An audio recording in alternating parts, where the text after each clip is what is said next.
My name is Doug Thain. I hail from the University of Notre Dame, and it's always a pleasure to make a pilgrimage to Madison and catch up with old friends and colleagues. So thank you for having me here this week.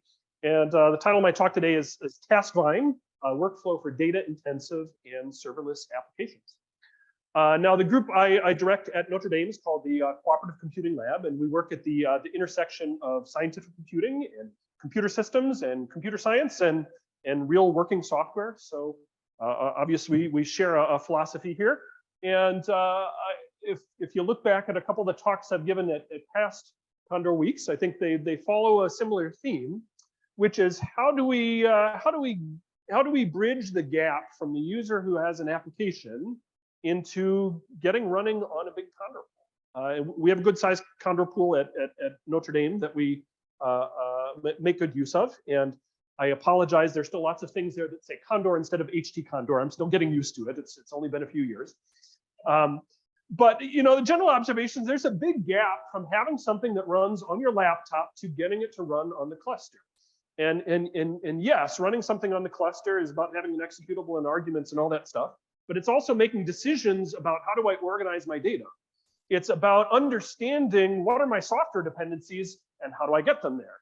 It's about understanding how big should my units of work be, because the units of work that are appropriate on the cluster are not necessarily the same thing that you would choose on your laptop. And so over the years, we built a number of software systems that attempt to bridge that gap in different kinds of domains. And so I may have spoken about Makeflow, which if you like Make, you're going to like Makeflow. It lets you write things in sort of a Unix style and transform them to the cluster. WorkQueue is a system that allows you to generate a very large number of small units of work and then dispatch them easily to the cluster with some limited data dependencies. And the system that I'm going to talk about today, our latest one, is called TaskVine. And TaskVine is more focused on dynamic data sharing within workflows. All right, so TaskVine. TaskVine is a system for executing data-intensive scientific workflows on clusters, clouds, and grids. You still talk about grids? Clusters, clouds, and grids from very small to massive scale. TaskVine controls the computation and, importantly, the storage capability of a large number of workers, striving to carefully manage, transfer, and reuse data and software wherever possible. And so this picture gives you the general outline of a TaskVine application, a TaskVine system. Up in the upper left-hand corner, the user writes an application, typically in Python. We've done Perl and Julia and some other weird things, but mostly in Python, in which you define your data assets in your tasks and you give them to a manager. And then the manager communicates with a number of workers that you have deployed to your HT Condor pool. And as the arrows suggest there's a lot of communication going on between all these components. What the manager is doing is that it is directing workers to read and write data from remote sources. It's directing workers to run tasks on that data. It's directing workers to share data with each other, but we don't do a lot of data transfer between the manager and the workers themselves. Now, most facilities have some kind of shared file system, and we can use that, but it often becomes a bottleneck. So our goal is to sort of release load from that shared file system. There are many applications that make use of remote services, and we want to use them if we can, but we don't want to overload them and create a denial of service attack. And so the goal here really of the manager is to accumulate data in the cluster, to let that data grow like a vine through the cluster so we can return to it over and over again and use it efficiently. So TaskVine leaves data on workers in the cluster wherever possible. All right, so we want to make it easy to construct dynamic workflows. We want to handle common failures, avoid moving data. We want to reuse data objects within and across workflows by tracking provenance carefully. We want to manage task resources, and we want to support complex software. It's pretty inevitable that the things get run require about 600 conda packages, and deploying those conda packages is kind of part of the problem. All right, so if I were to zoom into one TaskVine worker, it would look like this. You can see over there, we still got the manager and the application. We're talking to lots of workers, but this is the detail on one worker. So each worker has some RAM, CPU, GPU, and all that sort of stuff. But the main thing we're interested in here is this cache directory in the middle. The main job of the worker is to manage a cache directory that consists of a bunch of files. Each has a unique, immutable name that is chosen by the manager. And now, Some of them are materialized. That's the dark blue ones. This one here is not yet materialized, but that comes from a URL. So we know how to get it if we need it. And now whenever we need to run a task, what we're going to do here is create a sandbox for the task and link in assets from that cache directory into names suitable for that task on both the inputs and the outputs. And of course, those need to be different namespaces because, as this example shows, one application's output.txt might be another application's input.txt. And also, as this picture suggests here, a task might produce an output that just stays right there on the worker until somebody's ready to consume it. And this guy produces some output. And we haven't even talked about bringing anything home yet. So the goal is to leave data on the worker so that it can be reused by tasks. All right, so just let me give a picture of what that might look like. So suppose you have a workflow like this, where you have some data set that's coming from the web. You've got some software package that's on your file system. And then we're going to run through one task here, produces an intermediate, and then we're going to split that up and do some more stuff here. And then finally, we're going to produce an output that has to go back in the shared file system.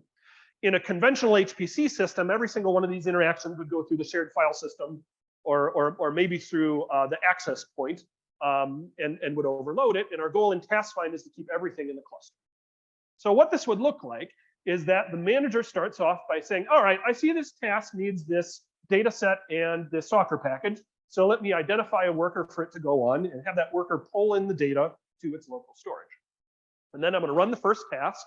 It's going to produce file I here, and that file I stays on the worker. It doesn't come back. All right. Now we can immediately run task 2 because everything task 2 needs is already on that worker. So what we already have to do is just send the task there. But if we want to expand to other workers, we've got to replicate some data. So the manager is going to start replicating the software and intermediate files over to some other workers. And once S and I are in place, then we can run task 3 and 4 on those workers. And task 3 and 4 are going to produce their outputs. So now you can see X and Y and Z are now in the cluster. And finally, task 5 is going to slurp over files from other workers and produce its output F on one worker. And then finally, at the very end, then we grab that last output because we know that thing needs to be saved and we'll put it in the shared file system. And the manager is going to clean up things that, that don't need to be used again. Now, turns out that we tend to use the same data and software over and over again, right? And so if the user tells us, here's a software package that I just want to leave out there, so I'm going to need it, manager just leaves it there. It's under a unique name. So the next time we run a similar kind of workflow that needs that asset, we'll just identify that it's already in the cluster and go ahead and use it. So that's the key idea of TaskVine. Now, I'm not going to give you a whole tutorial on the API here, but let me just give you some examples to give you the sense of what it looks like. So to write a TaskVine application, what you do is first you declare the data that you want to use. Data is a first-class citizen. So here I've declared a file that just comes from the local file system. Or maybe my application just has some literal data, and I want that to be presented to a task. Or maybe I get some data from a URL, or maybe I just need a place to store some temporary anonymous data. These are all declarations of files that I can then attach to tasks. So then to run a task, I'll declare a task with an executable and some arguments. And much like htcondor, you can set the resources that you need. But what I've done here is I'm attaching data objects to the sandbox of the task. So this says that URL that I declared on the prior page as that URL. That's going to become the input.data of this task. And this output is going to go to a temporary file that stays in the cluster. So as I build a workflow, I just declare things bit by bit. I can do it dynamically. I can run a few things and then declare some more. Right? And so I just go ahead and this is how I would run Unix-like things through TaskVine. Now, the tasks that I run don't necessarily have to be Unix applications. In fact, a lot of the work that we do ends up interfacing with Python applications. So somebody has a function that they want to execute. Well, we can express it in the same way. So here we'll just declare a Python task that says, hey, I've got a function name and some arguments. And all we have to do is pickle that up and run into the system. And then we run remote Python code. There's an interesting story there about how do you get all the necessary pieces of Python in order to run that. That would take me an hour and a half to describe all that. So I'm going to skip over that, but talk to me afterwards if you think that's fun. All right, so here's a real example. So there's the venerable BLAST application from NCBI, grep for biologists, if you like. And this is an example of how you would fully elaborate an application that is going to use Blast. Now, I'll be honest, most people look at that and say, that's a really complicated example. Why did you put that on the screen? Fair enough. Here's what's neat about this example. This is everything from original assets to final output. There's no software installation, or rather, the software installation is part of the workflow. There's no downloading, installing databases. The getting of the database is part of the workflow. And that's a good thing, because when I declare up here that I have URLs of external information, then that stuff can be cached in the cluster for other components to use.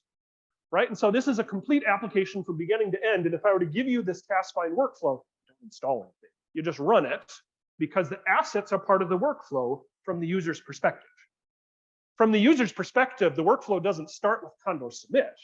The workflow starts with, I'm going to download my software and my data. Now, there's an interesting thing to zoom in here. And this is a very powerful declaration here that's easy to overlook. So what I'm saying here is I've got some data that's going to come from a URL, and then it needs to be prepared before I use it. We just need to untar it. Now, I know when I say tar, nobody jumps out of their seats with excitement because it's just tar. But this turns out to be a very common pattern, that there's a step of data preparation between where the data comes from and it being able to be used. You've got to untar, you've got to unzip, maybe you've got to add something and then repackage it. There's always something in between that prevents you from reusing it. And by doing this, what we're saying is that preparation step is important. In fact, the preparation step requires description. That preparation step requires resources. It needs cores and memory and disk in order to do it. So you know what? It's a task. Now, we describe this as a mini task, because a mini task is something that is done on demand as needed in order to produce something. And so here, this mini task says, look, if I start with a tarball up here and I want to get to some unpacked directory here, then I'm going to fully elaborate how to describe this and the resources that I need. And this is all wrapped up in that declare untarball. And the upshot of this is that now this asset here that was cacheable and shareable before, well, so is the product. So if I run 1,000 tasks that all need this product, I materialize it once, and then every task on that machine can share that product. Pretty cool. Furthermore, that product can then be shared within the cluster, so I don't have to keep reproducing it over and over again. So the upshot is that common data prep can be done once and then shared among multiple tasks. And what's kind of fun about a mini task is it gives us a way to expand the system, because there are lots of different things that need to be done as a preparatory step that need to be managed. So for example, for our friends in high energy physics, who's heard of XRT? Who loves XRT? Okay, well, that's all right. So suppose that we want to have our workflow connected to an XRT data source. Well, we didn't go in and write some special code for it. We made a mini task, because actually getting data out of XRT is a little bit tricky, because yeah, there's a server out here, and to get the data, I need to run a command. But guess what? The command depends upon some software, some libraries, maybe a container. And in order to do that, I need a credential. And this all needs to be executed with certain resources. And so I can describe that as a mini task that then produces some data that is cacheable. And there's my mini task. Easy as pie, but now it's managed and it's shareable and it works.